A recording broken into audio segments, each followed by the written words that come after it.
he was talking all this smack about how this stuff doesn't work, but obviously something in there, he put it out to the universe what he wanted, and I think he forgot to turn off the switch, because things turned out way better than he ever thought they would. Hey, how's it going, guys? It's Rob Anderson with DollarMoves, and I just pulled off to the side of the road here. I wanted to make this quick video for you. I know I do have my lav on, but that's super easy to just put on my cell phone. But I am out here today driving around with my dog, Eclipse. Come over here, baby girl. Come say hi. Come here. Come here. She doesn't want to say hi. But anyway, I got inspired to make this video. Been thinking about how, you know, I am so far removed from having people like family, friends, strangers that maybe you share your story with, coworkers, whatever, telling me, oh my gosh, are you sure you want to try and do that? That's crazy. Like trying to save me from doing like entrepreneurial things, taking risks. I mean, I'm going to say like air quotes because it's so crazy to me. Like it's such a huge risk to have a job, to have one income source and put all of your efforts into it, and have a boss who is the one who decides whether you get that income source or not, depending on whatever they decide. Like it's crazy to me. But I don't have those people telling me anymore, ooh, should you try that? Ooh, I do sometimes, every once in a while. They're on the fringe of my social, like old friends or something like that. I'll see and I'll be reminded like, oh, that's weird. Like a lot of people still think in that way. And I've been seeing people online talking about that, new aspiring entrepreneurs or people that want to do something, you know, that have like a side hustle that they want to do, or that have like a pulling inside where they're like, I want to do something with my life. I know there's more out there, and they want to take a chance on themselves, and people will slam them. They will, you know, kind of like warn them of all the dangers that they're doing. And I have a quick story for you about that, where my dad actually did that to me. Those dangers, though, real quick, before I get into the story about my dad, the dangers that they talk about, it's like I see when people buy a new car, and they post it on Facebook, and everyone's like, great job, that's awesome, like $50,000, whatever. They put out all this money for a new car, depreciating asset that's going to be worth less when they're done with it than when they bought it. It's just like burning money, and everyone's excited about it. But if someone was to start a business, you see so many people who are like, oh no, oh, are you sure you want to do that? And they go that way instead of being like, congratulations. It's so crazy to me, because like the other ones, worthless. Or someone gets a job and everyone's like, great job, you got a job, and they're excited for them. But it's like when someone starts a business, or someone goes out there and risks something on their own, like it should be everyone's decision. If you want to take a risk in your life for big rewards, because you know life, in life, like savings accounts, you don't get very much rewards because the risk is so little, right? Like life too. Like you get X amount of rewards for your job that you can pretty much see depending on where you're at. Like you can see the person ahead of you, where did they get to, and those people ahead of them. But with a business, like you never know. You could be, like, don't forget, like there was a Jeff Bezos, like sitting in his house, in his garage, starting Amazon. And people probably thought he was crazy too. And in his mind, he knew what that was. He knew what he was doing. Maybe he didn't make it as big as he thought it was going. Like maybe I'm sure he's outgrown where he thought, but maybe he didn't. You know, people asked Walt Disney when he was dying and he was creating Disney World, and they said, man, you know, he's dying of lung cancer in the hospital. And they said, aren't you sad that you don't get to see Disney World finished? And he said, are you kidding me? I saw it way before anyone else, right? Think about that. Because these things that we're doing, the risks that we're taking, that was someone rock and roll. I don't even know if you could hear that. But like there are visions, there are dreams, they're where we want to go. And most people don't go past the idea of, you know, get a good job, get a house if you're lucky, and then retire and do whatever. Like, that's the whole thing. Like, that's the whole idea. And they can't think of outside of the idea of like buying maybe a second house to rent out, you know, for passive income. Like these different things. Not everyone thinks like an entrepreneur. That's what I'm trying to say. But let me tell you the story about my dad.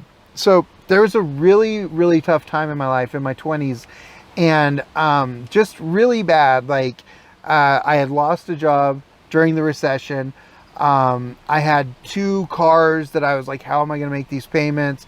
I went into the family business, back into the family business, because I was just like, I didn't know where else to go. Times were really, really tough. And I was having issues with, I decided to get a divorce.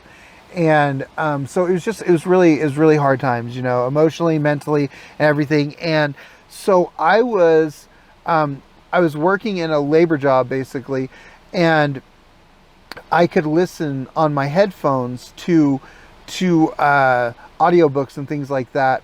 And I was doing a lot of reading. Like, I didn't want to have the same mindset that everyone else in the business was having. These people, a lot of them were, you know, just talking trash, and they had really, they didn't have real aspirations for their lives, and it was just kind of like, oh yeah, we're all at this level, and I wanted to break through that. Just like a lot of the people that I'm trying to speak to now, is like, you know, you want something better. I knew I wanted something better than what these guys were doing. I wanted something better than what I was doing in my life right then. It was just, I was doing what I needed to do at that time.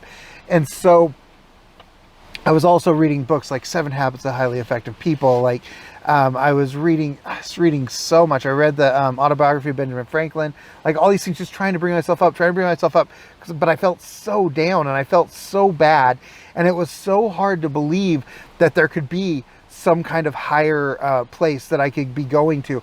But I'm listening to these audiobooks as I'm working every day, because I'm like, if I'm going to work this crap job, I'm going to listen to these audiobooks, and I'm going to make myself better, and I'm going to do better for myself. I'm going to work out of this thing. I would listen to Tony Robbins, Wayne Dyer.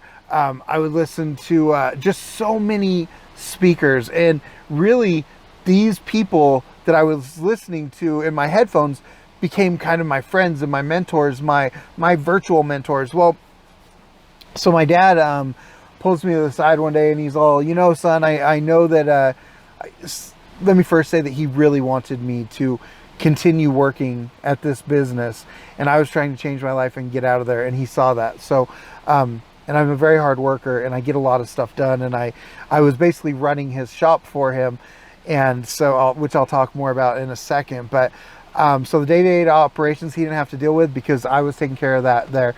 So he's like, you know, I know what you're doing. He said, hey, I went through the whole thing where I listened to, or I read books and all this stuff, and I was trying to make myself better and do better for my life and all this stuff, and become rich and everything. And so I was reading Think and Grow Rich, and I was like, whoa, like my dad read Think and Grow Rich, which, by the way, you should really read if you have a chance. Like, that's a great book. I've read it like 3 or 4 times now.